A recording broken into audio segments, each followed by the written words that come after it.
Hey y'all, hi. Okay, so I make all of these YouTube videos about fashion and style, and I'm often dealing with essentially the question of how and why to dress well, even in the face of that which is trying to cause us to dress badly. Everything from the practical and granular, like sloppy fast fashion garments that inevitably make you look frumpy, all the way through to the big picture creative issues, like a lack of vision about your style or a lack of bravery to manifest it. So imagine how my interest was piqued by this comment on one of my recent videos. I blinked my eyes and suddenly I have 3 little kids, live in a small town, and work from home. I'd love a video on how to cultivate personal style when your lifestyle is painfully casual. I want to feel stylish and put together, but almost everything feels like too much when all I do is pick the kids up from school, go to the park, and grocery shop. How to cultivate personal style when your lifestyle is painfully casual. How indeed. I've been meditating on this and I've come up with a 3-step method that I think will work. That's what I'm going to share in this video. If you haven't watched my channel before, I hope you enjoy it and I hope that you will consider subscribing. I'll also put a link to my published book at the top of the description box down below. And let's get right into the meat of the video.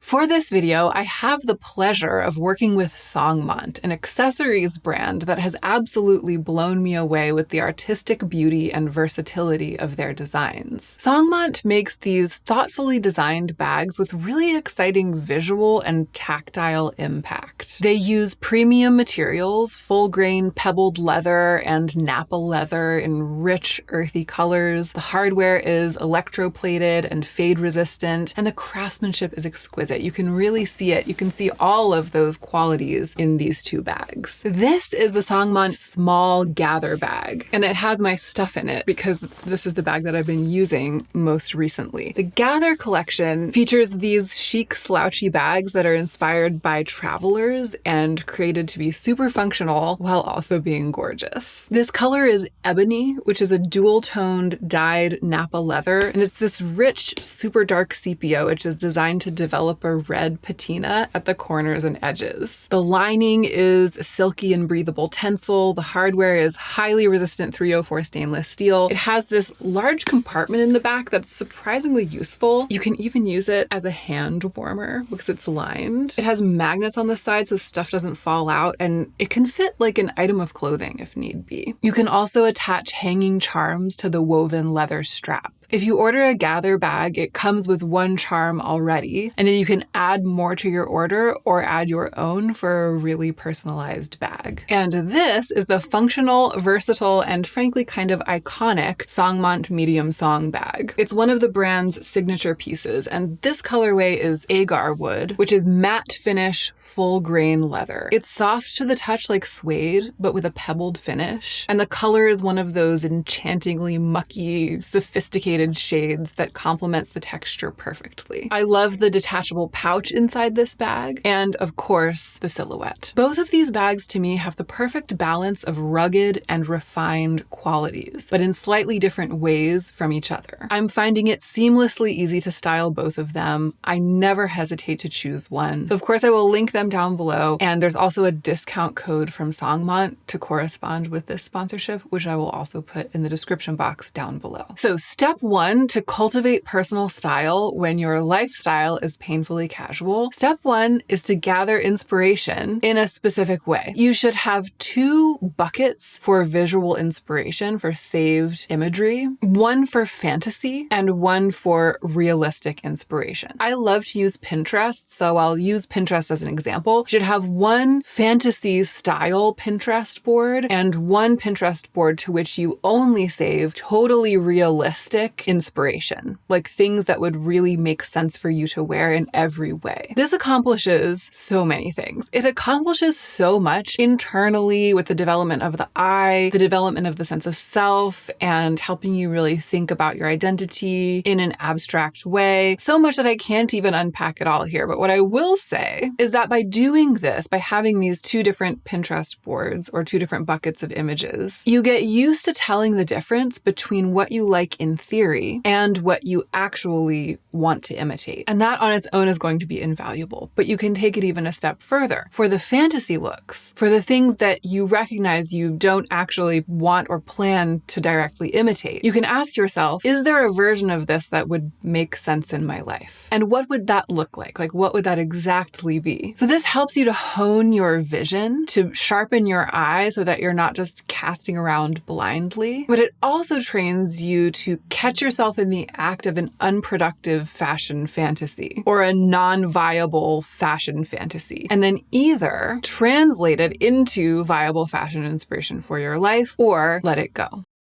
So here's a concrete example from my own life. I find myself often pinning images of sculptural materials forward handbags. They tend to have palpably amazing leather and visual interest. I crave handbags that have this shockingly sculptural, almost cheeky quality to their silhouettes. But in real life, for a bag to really get use from me, I know a few things. One, I have to be able to shove a diaper and a packet of wet wipes and a kid's water bottle into the bag at the last minute on top of all of my stuff as I'm running out the door. So if it's too small and if it's not accommodating, it won't work. Two, I usually need the option of a crossbody strap these days in case I'm pushing a stroller or pushing a grocery cart or just doing any number of other things that require both of my hands and arms. So if it's handheld only, it won't work. And this is a little bit subtler and something that I've learned over time, kind of visually and artistically. I've learned that if a bag is too hard, if it's sort of too solid in its shape and the edges are too sharp, it tends to read as super formal against the flowing fabrics that I usually wear. Like formal to the point of feeling a bit off or out of place for a regular day for me. So it's something that I might deploy for evening wear, but for a regular day, it never feels right. I have some quite structured sculptural bags that I love in theory, but in the day-to-day, I tend to overlook them in favor of what I would call soft structure. So I still feel inspired by the spirit of all of those fantasy bags that are saved on my Pinterest board. But for actual use in my wardrobe, pieces like, for example, the Songmont Gather bag make a lot more sense. They have sculptural artistry, but they are organically a lot more wearable for me. So it's like, what is the practical version, both logistically and aesthetically, of the fantasy? By separating my fantasy inspiration from my practical inspiration, I can hone in on what I want, what I need, and what is both, what will actually work. Okay, so that's step one. Step two for building personal style when your lifestyle is painfully casual is when you are shopping,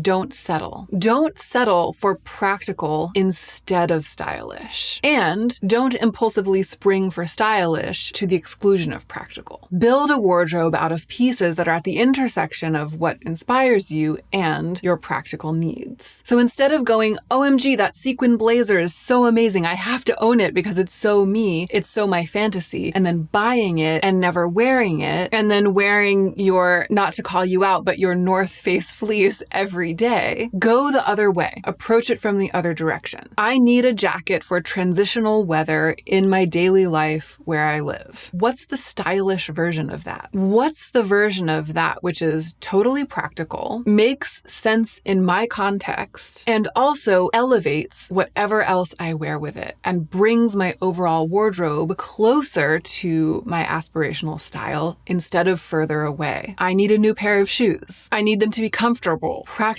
etc. What is the standout style knockout version of that? Maybe for you, it's like sneakers, but they're lime green. They have gold on them. They're platform. Maybe they're quiet luxury. They're monochromatic suede. Either way, whatever it is for you, don't settle in that moment for something that doesn't align with your inspiration. And don't get so excited about something stylish that you forget about your practical needs, because then you won't wear it, and then you'll end up wearing something random and unstylish instead. The third step to cultivating a personal style when your lifestyle is painfully casual is I love this one. Put getting dressed into your schedule. And you have to put it in your schedule wherever you have time, enough time, which for some of us isn't the morning. Like there isn't enough time to get dressed, or there isn't enough time to decide what you're going to wear in the morning in between taking off your sleepwear and going out the door. There isn't enough time. So you have to put it in your schedule somewhere else. This could be the night before, composing your outfit in the evening, having a little closet playtime. One of my favorite things to do at night after my toddler has gone to bed. I can be seen some nights up here in the other part of my studio, which is where I film fashion content, just testing out some outfits for,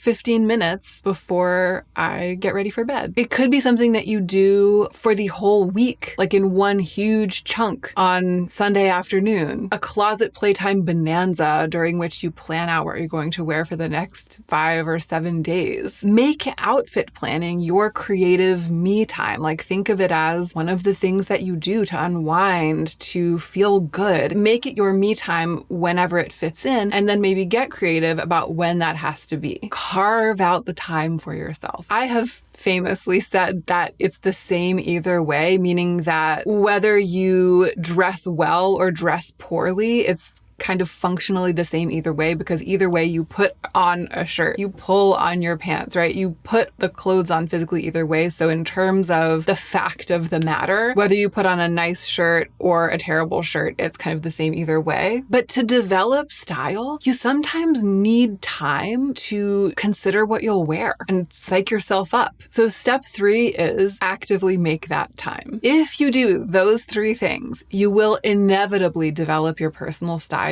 even if your lifestyle is painfully casual. And for some, it must be said, there might be a 4th step, which is pushing through the resistance, pushing through the membrane of normalcy that has formed around you, trapping you in your leggings so that every step outside of that feels not normal. You might plan an outfit, get up the next morning, go to put it on, and then meet internal resistance. Or you might put on that outfit, go about your life, and meet external resistance. Like people saying, oh, you look nice, in that way that actually means why? Like, why did you try? Which is an attitude that probably comes from a place of annoyance that you've made an effort and they haven't. All of that, you have to just push through. This is your life. Do you want to practice the art of style or do you not want to? You don't have to. But if you do want to, you can't let, what RuPaul calls your inner saboteur hold you back. And you can't let other people's judgment and insecurity hold you back either. I saw this amazing image on Instagram the other day. I'll put it up on the screen. You're overdressed. For what? For my one wild and beautiful life? I think not. If you find yourself telling yourself that you are overdressed, if other people are implying that you're overdressed, for what? I think not. And then it may be that if you just push through and continue to wear the things that you, for some reason, want to try wearing, that feeling will drop away. You'll get used to it pretty quickly, and then other people will get used to it too. And then you'll be there. And it might be that you don't get used to it, that a couple of weeks go by and you realize you need to recalibrate a little bit to feel really good in your skin. That is part of the development process of personal style. But unless you take the plunge and push through, the wheels won't start turning. So I hope that this has been helpful. I just say it's highly relevant to me. Even though I work in style and I have a really great reason to get dressed and to kind of get done up, which is to create imagery for you, to be on camera. In other ways, my lifestyle is painfully casual. And I'm always reckoning with this question, like how to make it make sense. What level of formality is both artistically gratifying and comfortable on a practical level? I think a lot of us are in this boat, and it has been such a joy to be able to speak to that today. So thank you to the original commenter. Thanks to all of you for watching, and don't forget to take extra good care of yourself so that you can be the most effective version of yourself as you do your work in the world.